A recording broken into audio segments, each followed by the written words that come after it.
পয়লা জানুয়ারি আসছে, কি ভাই আসছে তো? 31st night. এই রাতটা কিসের রাত? কথা বলে না, কিসের রাত গো? ইবাদতের রাত, তাই তো? আরে বলছেন না কেন? 31st নাইট পয়লা জানুয়ারি মুসলমানরা উইশ জানায়, হ্যাপি নিউ ইয়ার জানায়। এবং যে মুসলমানটা এই পয়লা জানুয়ারি অনুষ্ঠান পালন করে, পয়লা জানুয়ারিকে ভালোভাবে বরণ করে নিল, এই মুসলমানটাকে জিজ্ঞাসা করুন আরবি বছরের প্রথম মাস কোন মাস দিয়ে শুরু হয়, বলতে পারবে না। আমাদের কতটা ঘাটতি! কেন আমাদের মাদ্রাসার শিক্ষা দরকার, কেন আমাদের ঈমান দরকার, কেন ইসলাম দরকার, এটা জানুন। পয়লা জানুয়ারি যে সমস্ত ছেলেরা, বাড়িরা, মেয়েরা বাড়ি থেকে বার হয়ে পিকনিকের নামে গেল, মেয়েটা ভার্জিন হয়ে গেল, আর আসার সময় সতীত্ব নষ্ট করে একটা চরিত্রহীনা লম্পট হয়ে বাড়ি ফিরল। ছেলেটা সকালে সুস্থ হয়ে গেল আর সন্ধ্যাবেলা মাতাল হয়ে কাপড় খুলে বাড়ি ফিরল। এর নাম তো পয়লা জানুয়ারি। কি বলছি কথা বুঝতে পারছেন না? এখন জানুয়ারি যে আমরা বলি, জানুয়ারি নামটা কেন রাখা হলো? রোমানদের দেবতাদের নাম ছিল জানুস। ইতিহাস শুনুন, রোমানদের দেবতার নাম ছিল জানুস। তারা ভাবলো আমরা ইংরেজি মাসের প্রথম মাসটা কি দিয়ে শুরু করব।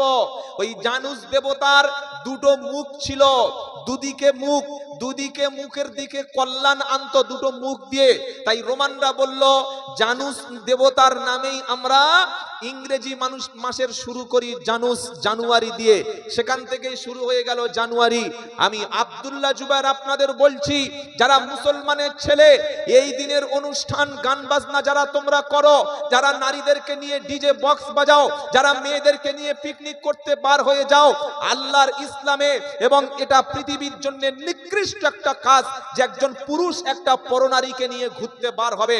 আমাদের মেয়েরা, আমাদের ভাবিরা, আমাদের মায়েরা, আমাদের চাচিরা, তারা এটাকে কোনো গুরুত্বই দেয় না। তারা মনে করছে আরে আমার মেয়ে বড় হয়েছে, পয়লা জানুয়ারি একটু পিকনিক করতে যাবে, তো সমস্যা কোথায়? কি বলে না? আল্লাহ কি বলছেন? ওয়ালা তাকরাবুজ জিনা ইন্নাহু কানা ফাহিশাতান ওয়া সাআ সাবিলা। সূরা বানী ইসরাঈল 15 নম্বর পারা 4 নম্বর পৃষ্ঠা 1 নম্বর লাইনের 31 নম্বর, 2 নম্বর লাইনের 32 নম্বর আয়াত। আল্লাহ বলছেন ওয়ালা তাকরাবুজ জিনা ইন্নাহু কানা ফাহিশাতান ওয়া সাআ সাবিলা। আল্লাহ বলছেন এই বান্দারেরা তোমরা জেনা করো না। এটা আমি বলি নাই, আমি আল্লাহ বলছি জেনার কাছাকাছি হয়েও না, ব্যভিচারের কাছে যেও না। রেপ, ধর্ষণ, একটা পুরুষ আর একটা নারীর সঙ্গে ফিজিক্যাল রিলেশন যেটা হয় ওখানে যাবে না। জেনা করার জন্য যত পরিবেশ আছে, একটা পুরুষ আর নারী ঘুরতে যাওয়া, একদল পুরুষের সাথে আরেক দল নারীর অবাধ মেলামেশা, এগুলো কি জেনা? একটা নারীর ছবি দেখে মনে তৃপ্তি আনা চোখের জেনা, একটা নারীর কথা শুনে কান ঠান্ডা করা কানের জেনা, একটা নারীর হাতে হাত দিয়ে নিজের জীবন ধন্য মনে করা হাতের জেনা, একটা নারীকে ঘুরতে গিয়ে তার সঙ্গে শরীর মিলিয়ে দেওয়া এটা শারীরিক জেনা, একটা নারীর সঙ্গে ঘন্টার পর ঘন্টা ফোনে কথা বলা এটা হচ্ছে নিজের জবানের জেনা। আর একটা নারীর সঙ্গে একটা পুরুষ যে মিলন হলো, বিয়ের আগে যারা এই কাজ করে শরীয়ত তাদের 100 চাবুকের ব্যবস্থা করেছে। আর বিয়ে করে কোনো পুরুষ যদি কোনো নারীর সাথে, কোনো নারী বিবাহিতা হয়ে কোনো পরপুরুষের সঙ্গে যদি ফিজিক্যাল রিলেশন, সেক্সুয়াল ইন্টারকোর্স করে, এর শাস্তি হচ্ছে মৃত্যুদণ্ড। কি বলছি কথা বুঝতে পারছেন না? পয়লা জানুয়ারি আপনার মেয়েকে, আপনার ছেলেকে এই শিক্ষাটা দিন যে আমরা মুসলমান। আচ্ছা পয়লা জানুয়ারি এলো, নতুন বছর, এতে আমার লাভটা কি হবে বলুন? ক্যালেন্ডারটা পাল্টে গেল, এতে কি আমার ইনকাম বাড়বে? আমার ঘরটা কি পয়লা জানুয়ারি দুতলা হয়ে যাবে? আমার গাড়ি নাই, কোম্পানিকে একটা গাড়ি দিয়ে দেবে? আমার বেতন ছিল মাসে 10,000, পয়লা জানুয়ারি থেকে 15,000 হবে? কিছু হবে কি? জাস্ট একটা ক্যালেন্ডার, একটা পাতা চেঞ্জ হয়ে গেল। আমরা মুসলমান আমাদের ছেলেদের মেয়েদেরকে এই বেহায়া, এই বেপর্দা, এই নির্লজ্জতা আমরা দিতে পারি না। 1 নম্বর তো গেল আপনার জেনা, অবৈধ নারী আর অবৈধ পুরুষের সব ঘুরতে যাওয়ার নাম করে যত রকমের কেলেঙ্কারি সব করে বাড়ি ফিরলো। নাম্বার 2, গান বাজনা, ডিজে, যত রকমের শব্দ দূষণের কাজ এই 31st নাইট থেকে শুরু হলো। আর পয়লা জানুয়ারি পিকনিকে যাওয়ার নাম করে গান আর বাজনা। গান বাজনাটা কি জানেন? গান বাজনা হচ্ছে মানুষকে দিনের পথ থেকে, ইসলামের পথ থেকে, কোরআন সুন্নাহর পথ থেকে মানুষকে সরিয়ে আনা। অনেক লোক বলে হুজুর ওই গান শোনা তো ইসলামে হারাম করা হয়নি। আমি বললাম ওরে হারাম কর, তুই তো কোরআন পড়িসনি, তো জানবি কি করে? তুই তো কোরআন শুধু তাবিজ মনে করে গলায় ঝুলিয়ে রাখিস, কোরআনটাকে 40-এর মিলাদের দিন খেয়ে পড়ে থাকিস, কোরআনটা মরা লোকের কিতাব মনে করিস, কোরআনটা চুমু দিয়ে রেখে দিস। কোরআনে পড়েছিস কোনোদিন তো পাবি কি করে? সূরার নাম লুকমান, 21 পারা, খুব ভালো করে শুনুন, 6 নম্বর আয়াত। বিশ্ব নবী মুহাম্মদ মুস্তাফা সাল্লাল্লাহু আলাইহি সাল্লাম যখন কোরআন পড়তেন মানুষ শুনতো আর তারা দ্বীন ইসলাম কবুল করত। বলুন সুবহানাল্লাহ। কারণ আল্লাহর নবীর কোরআন ছিল নবীর একটা শ্রেষ্ঠ মুজিজা। যখন কোরআন পড়তো তারা শুনতো আর কি করতো? ওয়া ইদা সামিউ মা উনজিলা ইলার রাসূল তারা আয়ুনাহুম তাফিদু মিনাদ দাম'i মিম্মা আরাফু মিনাল হক ইয়াকুলুনা রাব্বানা আমান্না ফাকতুবনা মা'আশ শাহিদিন। সূরা মাইদা 7 নম্বর পারা, প্রথম পৃষ্ঠা, প্রথম লাইনে 83 নম্বর আয়াত। আল্লাহ বলছেন নবী, যখন তুমি তোমার উপরে যে কোরআন নাজিল হয়েছে ওই কোরআন যখন ওরা শোনে তুমি দেখতে পাবে ওদের চক্ষুটা তখন পানিতে ভিজে গেছে আর কোরআন শুনে তারা সত্য চিনতে পেরে গেছে।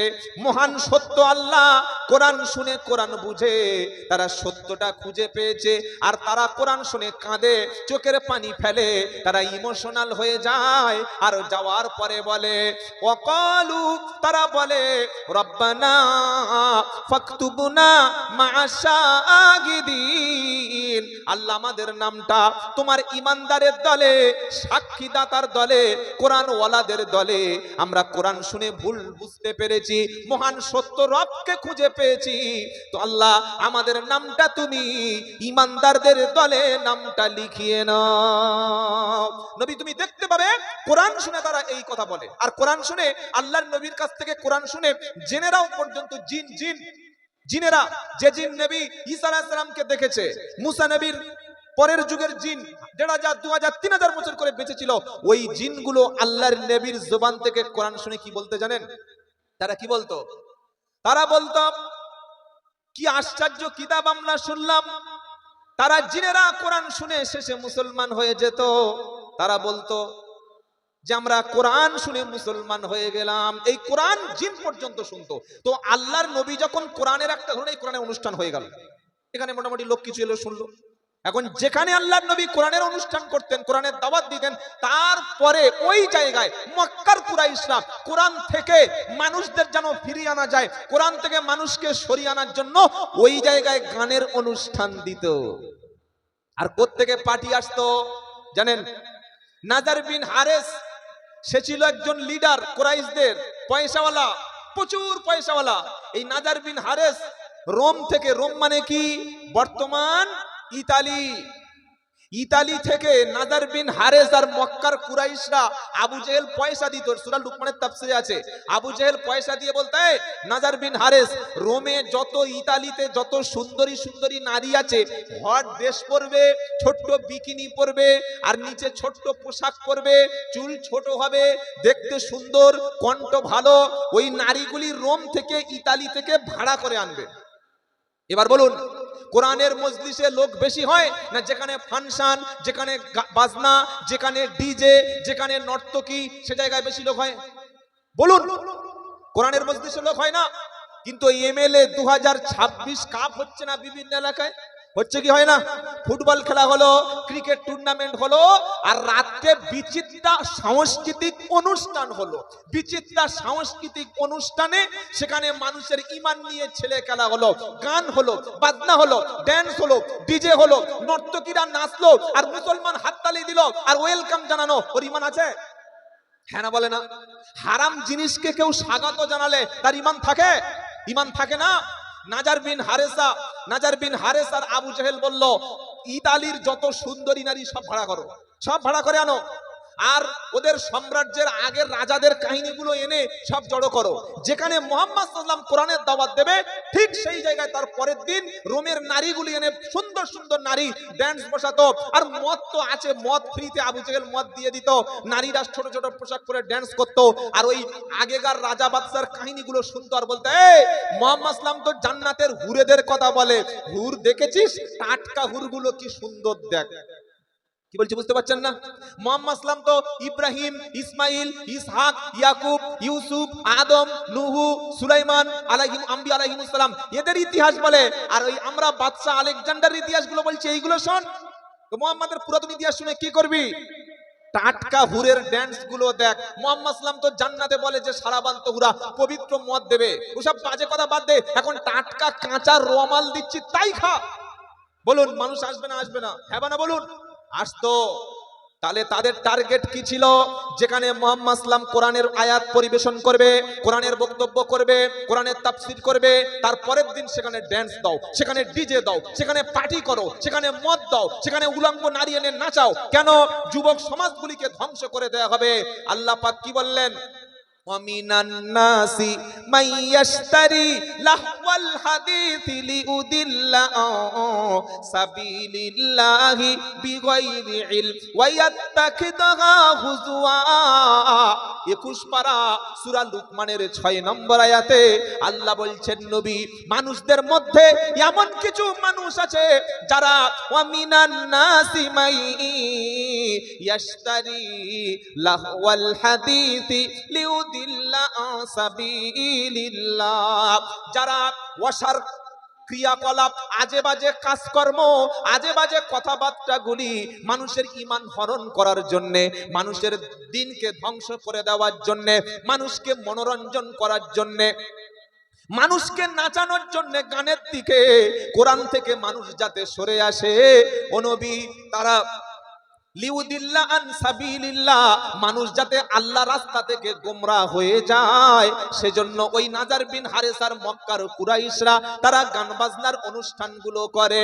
নবী তুমি বলে দাও এই সমস্ত অনুষ্ঠান থেকে তোমরা দূরে সরে থাকো, কারণ এগুলি হলো পথভ্রষ্টতা। 1 জানুয়ারি হলো জাহালাত, 1 জানুয়ারি হলো মূর্খতা, 1 জানুয়ারি হলো নোংরা। কথা মনে থাকবে ইনশাআল্লাহ। কোরআনের আওয়াজ যাতে বুলন্দ না হয়, মানুষ যেন দিন ইসলাম থেকে সরে আসে, মানুষ যেন হালাল থেকে সরে আসে, সঠিক পথ থেকে সরে আসে। তাই খ্রিস্টানদের নিয়ম কানুন অনুযায়ী 1 জানুয়ারি অনুষ্ঠান পালন করো। নারীরা গেল সকালবেলা সেজে, আর আসার সময় তার কুমারিত্ব হারিয়ে 12টা বেজে বাড়ি চলে আসে। গেল সকালে নাচতে নাচতে ছেলে, আসার সময় বাড়িতে ফিরলো গলা পর্যন্ত মদ গিলে। কি ভাই করে না করে না? গান বাজনা আছে ঈমান হরণ করার জন্য। হ্যাঁ, আর 3 নম্বর কি আছে? 3 নম্বর মাতাল মাতলামি করে এসে তার চরিত্র ধ্বংস হয়ে গেল।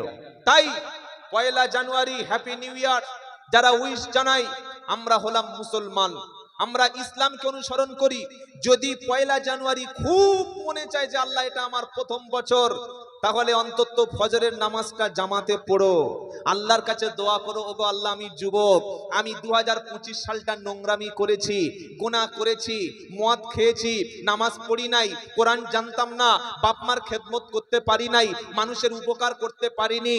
আল্লাহ 2026-এর নতুন বছর পড়েছে, আমি যেন 26 সালটা সামনে রমজানে রোজা রাখতে পারি, 5 ওয়াক্ত নামাজ জামাতে পড়তে পারি, মিথ্যা ছাড়তে পারি, গীবত ছাড়তে পারি, সুদ ছাড়তে পারি, হালাল ব্যবসা করতে পারি। আমি যুবক, আমার চরিত্র যেন সংশোধন হয়। ওগো আল্লাহ, নেক্সট ইয়ার আমি যেন একজন ইমানদার হিসাবে তোমার কাছে প্রেজেন্টেশন করতে পারি। এরকম করার অসুবিধা নাই। তবে হ্যাপি নিউ ইয়ার জানানো, 31st নাইট করা, এটা একজন সুস্থ ইমানদার মুসলমানের জন্য হারাম। এই কাজটা আমাদের জন্য হতে পারে। কথা মনে থাকবে ইনশাআল্লাহ, কথা মনে থাকবে ইনশাআল্লাহ। আপনারা যারা যুবক, আপনারা যারা ইয়াং সোসাইটি, আগামী সমাজ পরিবর্তনের জন্য আগামীতে সমাজের ভূমিকা আপনাদের নিতে হবে। যদি হাতে মদের বোতল থাকে, যদি বই না থাকে, যদি শিক্ষা না থাকে, যদি আপনারা পড়াশোনা না জানেন, কিভাবে সমাজকে পরিবর্তন করবেন? তাই আপনাদের খেদমতে সময় প্রায় আমি শেষ করে ফেলেছি, আর 10টা মিনিট কথা বলবো, 12টায় শেষ হয়ে যাবে, যেহেতু আপনারা না খেয়েই বসে আছেন। বাবাজিরা, আল্লাহ ভাইরা, তো জবাবটা নিয়ে নিন। ওয়াসিম সরকার বিধায়ক, পচা মূর্খ বাংলাদেশি মাল, অনুপ্রবেশকারী ওই জঙ্গি টেরোরিস্ট কি বলল? যে কোরআন বলছে যেখানে কাফেরদের পাও সেখানে হত্যা করো। বলুন তো পশ্চিম বাংলায় আমরা যারা হিন্দু আর মুসলমান বাস করি, স্থানীয় হিন্দু স্থানীয় মুসলমান, আমাদের মধ্যে কোনো বিভেদ আছে? হ্যাঁ বা না বলুন।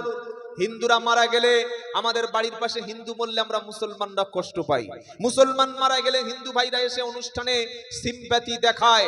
একজন হিন্দু ভাইয়ের অনুষ্ঠানে মুসলমানরা যায়, মুসলমানদের কোরআনের মজলিসে হিন্দু ভাইরা যায়, যায় কি যায় না? আমাদের মধ্যে কোনো অশান্তি নাই। আমরা মাল কিনতে গিয়ে কোনোদিন হিন্দু কি মুসলমান দোকান দেখি না। আমরা বাড়িতে মিস্ত্রি কাজ করবে হিন্দু না মুসলমান কখনো দেখি না। আমরা রান্না করানোর বড় অনুষ্ঠানে হিন্দু কি মুসলমান কখনো দেখি না। আমরা একটা মিষ্টি কিনতে যাব হিন্দু কি মুসলমান কখনো দেখি না। আমরা হোটেলে ভাত খেতে যাই হিন্দু কি মুসলমান কখনো দেখি না। দেখি? জোরে বলেন, দেখি না কেন? এটা হচ্ছে সম্প্রীতি। এটা নজরুল রবীন্দ্রনাথের বাংলা। কি নজরুলের কবিতা মনে নাই? মোরা এক বৃন্তে দুইটি কুসুম, হিন্দু মুসলমান, মুসলিম তার নয়নমণি, হিন্দু তাহার প্রাণ। ভুলে গেছেন নাকি? মোরা এক বৃন্তে দুইটি কুসুম, হিন্দু মুসলমান, মোরা এক বৃন্তে দুইটি কুসুম, হিন্দু মুসলমান, মুসলিম তার নয়নমণি, হিন্দু তাহার প্রাণ। এটা সেই বাংলা। এই বাংলাকে